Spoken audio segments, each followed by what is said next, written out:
नमस्कार और hard reset info में आपका फिर से स्वागत है। इस वीडियो में मैं दिखाऊंगा कि अपने Vivo V50 Lite को कैसे सेटअप करें। चलिए शुरू करते हैं।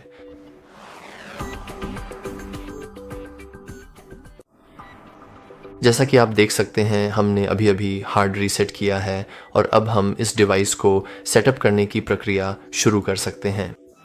चलिए सबसे पहले स्टार्ट पर क्लिक करते हैं और अब मुझे अपनी लोकेशन चुननी है।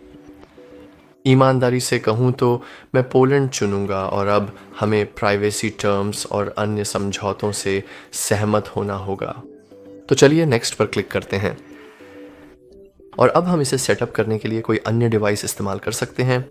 अगर आप स्विच कर रहे हैं और पुराने वीवो डिवाइस या किसी भी तरह के डिवाइस से आ रहे हैं तो आप एंड्रॉयड डिवाइस या आईफोन या आईपैड का विकल्प चुन सकते हैं और फिर आपको अपनी सारी सेटिंग्स उसी के ज़रिए ट्रांसफ़र करनी चाहिए। लेकिन मैं इस वीडियो में ऐसा नहीं करूंगा क्योंकि हमारे चैनल पर इसके लिए अन्य ट्यूटोरियल्स हैं। तो चलिए स्किप पर क्लिक करते हैं और फ़ोन को मैन्युअली सेटअप करने की प्रक्रिया से गुजरते हैं। अब हमें अपने वाईफाई से कनेक्ट करना है। मैं इस वाले से कनेक्ट करूंगा और अब मैं पासवर्ड डालूंगा। तो मैं बस फ़ोन को एक पल के लिए रोक देता हूं। ठीक है, पासवर्ड अब डाल दिया गया है और चलिए कनेक्ट पर क्लिक करते हैं और जैसा कि आप देख सकते हैं अब हमारे पास इंटरनेट कनेक्शन है। हम इसे ऊपर दाईं ओर स्पष्ट रूप से देख सकते हैं और अब हमारा फ़ोन धीरे धीरे तैयार हो रहा है और यह हिस्सा शायद गूगल का ही हिस्सा होगा, फ़ॉन्ट, आइकन आदि को ध्यान से देखकर। तो चलिए एक पल के लिए इंतज़ार करते हैं। ठीक है, मैंने रिकॉर्डिंग रोक दी थी क्योंकि इसमें थोड़ा अधिक समय लग गया था। अब हम जानकारी की पूरी तरह से जांच कर रहे हैं तो इसमें भी शायद थोड़ा और समय लगेगा। तो मैं आपको थोड़ी देर में मिलता हूं।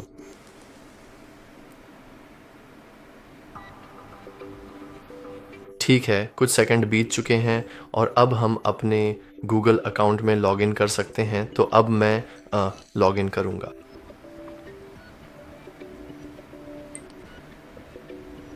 और ओह, मुझे लगभग ये पता था कि इसे कैसे करना है। बिल्कुल। और अब एक मज़ेदार तथ्य, आपको हर बार gmail.com डालने की बिल्कुल ज़रूरत नहीं है क्योंकि ये अपने आप ही डाल दिया जाएगा। तो अब मैं पासवर्ड डालूंगा। तो मैं आपको थोड़ी देर में मिलता हूँ। ठीक है, अब नेक्स्ट पे क्लिक करते हैं और अब हम सफलतापूर्वक लॉगिन हो गए हैं। अब अगर हम चाहें तो फैमिली लिंक सेटअप करने की प्रक्रिया से गुजर सकते हैं और हम ये कर सकते हैं कि मेरा बच्चा इस डिवाइस का उपयोग करेगा चुनकर और नेक्स्ट पर क्लिक करके। लेकिन मैं इस फंक्शन को सेट नहीं करूंगा क्योंकि हमारे पास पहले से ही अन्य ट्यूटोरियल हैं कि पेरेंटल कंट्रोल्स कैसे सेट करें और ज़्यादातर लोग वैसे भी डिवाइस को अपने लिए ही इस्तेमाल करते हैं, न कि अपने बच्चों के लिए डिवाइस सेटअप करते हैं। आइए नेक्स्ट पर क्लिक करें। अब हमें गूगल की अन्य सेवा शर्तों आदि से सहमत होना होगा और अब हम आपकी खाता जानकारी प्राप्त कर रहे हैं। इसमें भी थोड़ा सा समय लग सकता है तो मैं रिकॉर्डिंग को भी यहीं पर रोक देता हूं। तो थोड़ी देर में आपसे मिलते हैं। ठीक है, लगता है मुझे ऐसा करने की ज़रूरत नहीं थी। ये वास्तव में इतना लंबा नहीं था। अब हम अनलॉक करने के तरीके सेट कर सकते हैं। हम इस हिस्से को स्किप भी कर सकते हैं लेकिन मैं बस स्क्रीन लॉक के साथ ही जाऊंगा। हम चाहें तो, खैर मैं पिन नहीं चाहता, मैं पैटर्न चाहता हूँ। तो इस तरह आप लॉक स्क्रीन के तरीके को बदल सकते हैं। मैं बहुत ही साधारण एल आकार के पैटर्न के साथ जाऊंगा।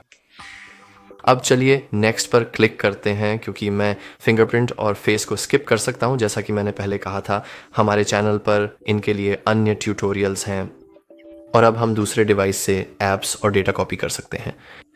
अब मैं यहाँ नेक्स्ट पर जा सकता हूँ लेकिन मेरे पास अभी दूसरा डिवाइस नहीं है और इसकी कोई ज़रूरत भी नहीं है। और एक बार फिर हमारे पास अन्य ट्यूटोरियल्स हैं कि कैसे एक डिवाइस से दूसरे डिवाइस में डेटा ट्रांसफ़र किया जाता है। तो मैं डोंट कॉपी के विकल्प के साथ जाऊंगा और अब मैं अलग अलग गूगल सेवाओं को सहमति देकर सक्षम करना चाहता हूं। सबसे पहला है आपकी लोकेशन स्कैनिंग की अनुमति देना, उपयोग और डायग्नोस्टिक डेटा भेजना, इंस्टॉल किए गए अपडेट्स और ऐप्स। आप चाहें तो इन्हें सक्षम कर सकते हैं या छोड़ सकते हैं।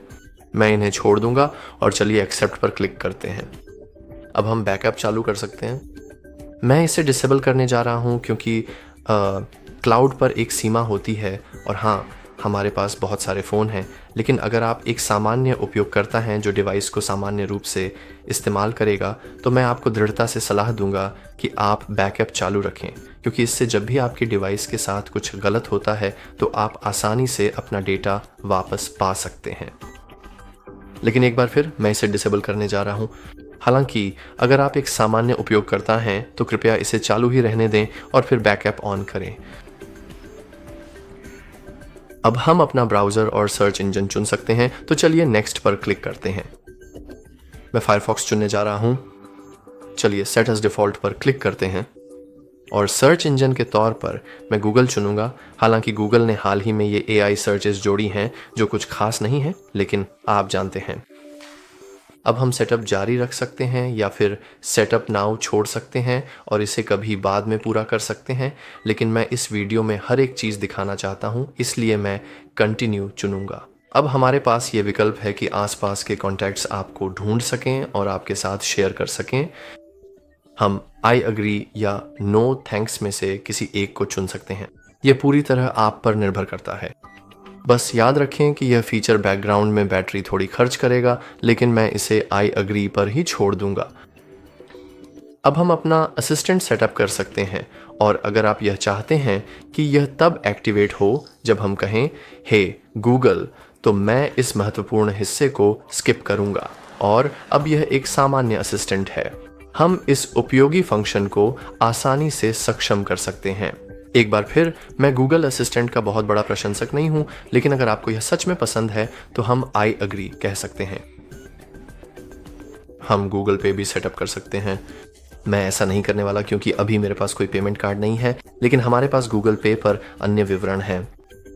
अब अगर कुछ और करना हो तो हम एक और ईमेल अकाउंट जोड़ सकते हैं। हमारे पास इस पर ट्यूटोरियल्स हैं। ये डिस्प्ले सेटिंग्स में आसानी से मिल सकता है। ये कई तरह का ब्लॉटवेयर इंस्टॉल कर देगा, इसलिए हम इस हिस्से को स्किप करना चाहेंगे। ये भी सेटिंग्स में मिलता है और ये भी सेटिंग्स में ही मिलता है। तो मैं नो थैंक्स पर क्लिक करूंगा और अब हमारा फ़ोन आखिरकार हमारे इस्तेमाल के लिए तैयार हो रहा है। तो हाँ, हमारे पास कीप सिस्टम अपडेटेड भी है। मैं नेक्स्ट पर क्लिक करूंगा क्योंकि यह अपने आप हमारे सिस्टम को अपडेट कर देगा। मैं उपयोग और डायग्नोस्टिक डेटा भेजने के लिए डिसएग्री करूंगा। यह क्या है? ईयरफोन रीकंपेयरिंग फीचर, जिससे कुछ क्रियाएं की जा सकती हैं। मैं इसे डिसेबल कर दूंगा क्योंकि मुझे नहीं पता ये क्या है। अब हम सिस्टम नेविगेशन मोड भी चुन सकते हैं। मैं जेस्चर नेविगेशन चुनूंगा क्योंकि मुझे जेस्चर बहुत बहुत पसंद है। तो चलिए नेक्स्ट पर क्लिक करते हैं और आखिरकार सब कुछ सेटअप हो गया है। तो चलिए गेट स्टार्टेड पर क्लिक करते हैं और अब हम अपने डिवाइस का स्वतंत्र रूप से उपयोग कर सकते हैं। हाँ, हम यहाँ हैं और अब हम अपने डिवाइस का पूरी तरह से उपयोग कर सकते हैं। तो हाँ, सेटअप के लिए इतना ही था और वीडियो के लिए भी इतना ही। अगर आपको यह उपयोगी लगा तो लाइक और सब्सक्राइब करना ना भूलें। देखने के लिए धन्यवाद।